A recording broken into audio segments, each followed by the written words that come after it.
Olá pessoal, aqui é Leonardo Montes, trazendo mais uma reflexão para o canal Umbanda Simples, e hoje o nosso tema é Nem Tudo é Espiritual. Se você quiser ouvir outras reflexões, acessa youtube.com/Umbanda Simples. Muito bem. Uma das coisas que me fascinou na Umbanda, desde quando eu comecei os meus estudos, foi a possibilidade de ter um contato proximal com os espíritos. Na Umbanda, esse contato ele se torna cotidiano, ele se torna semanal. Enquanto boa parte da humanidade nunca teve a oportunidade de conversar com uma entidade incorporada, o médium na Umbanda ou Cambone tem a possibilidade de fazer isso toda semana. Ele pode conversar com a entidade.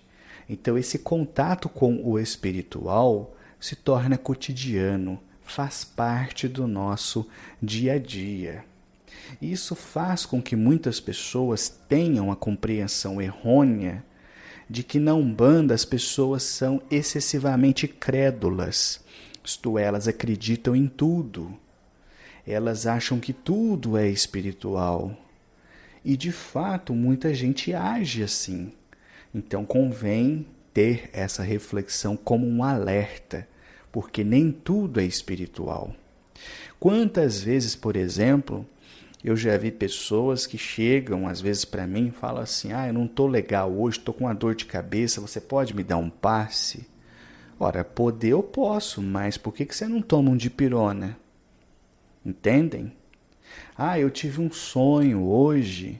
Eu sonhei que eu estava no terreiro, aí de repente eu estava na rua, aí quando eu olhei tinha um avião caindo, aí meu caboclo me chamou, e quando eu olhei eu estava na cozinha da minha mãe. O que significa isso?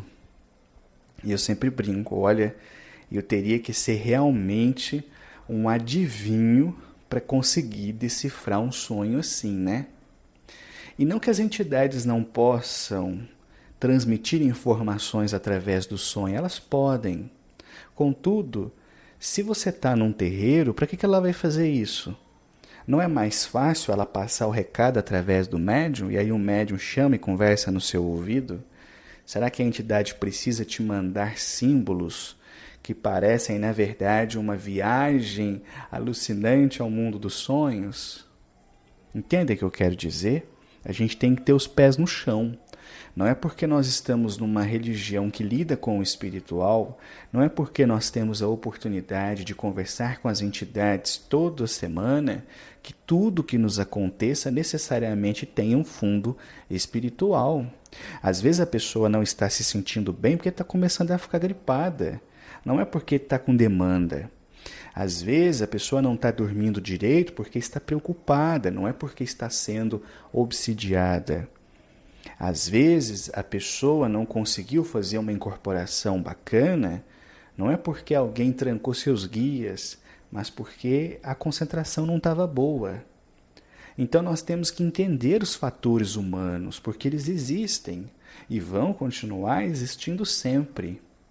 Eu aprendi com os guias que a hipótese espiritual, ela não é a primeira, ela deve ser a última. Então, quando acontecer alguma coisa com você, ao invés de você pensar que foi espiritual, analisa antes se não foi algo da matéria, se não é algo do mundo ao nosso redor. Porque as pessoas que são excessivamente crédulas, que acham que tudo é espiritual, elas vivem doentes, elas vivem enfermas, porque elas são prisioneiras do medo. E de um medo que, na maioria das vezes, não tem a menor possibilidade de ser real.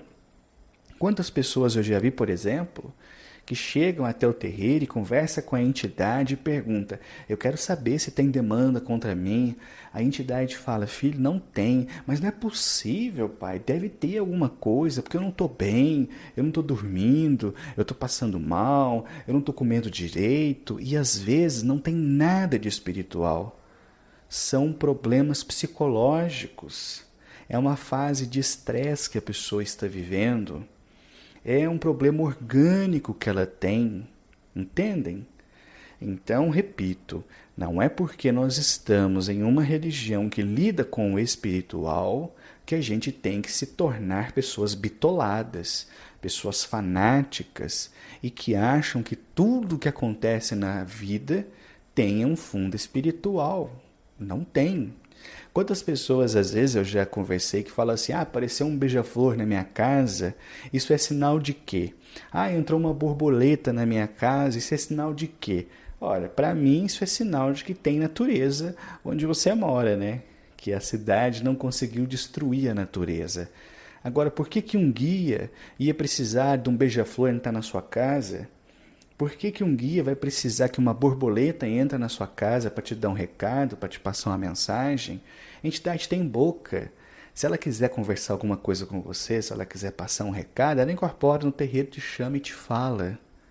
Então, é preciso lembrar disso. A Umbanda ela não é um campo de pessoas ignorantes, sem culturas e crédulas. Pelo contrário, o convívio com as entidades nos ensina cotidianamente a sermos pessoas racionais, com os pés firmes no chão, cientes das nossas responsabilidades, das nossas limitações, mas também do mundo espiritual que nos cerca.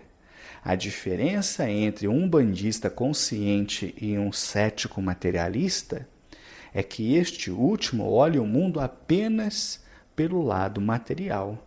O umbandista também deve olhar o mundo pelo lado material, mas também deve contemplá-lo pela natureza espiritual.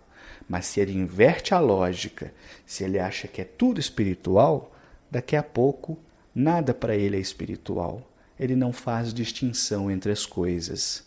Será apenas mais um maluco por aí, que ninguém dá crédito, porque não se pode levar a sério aquilo que ele diz.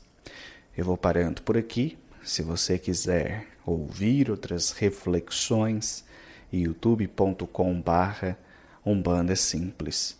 Um abraço a todos.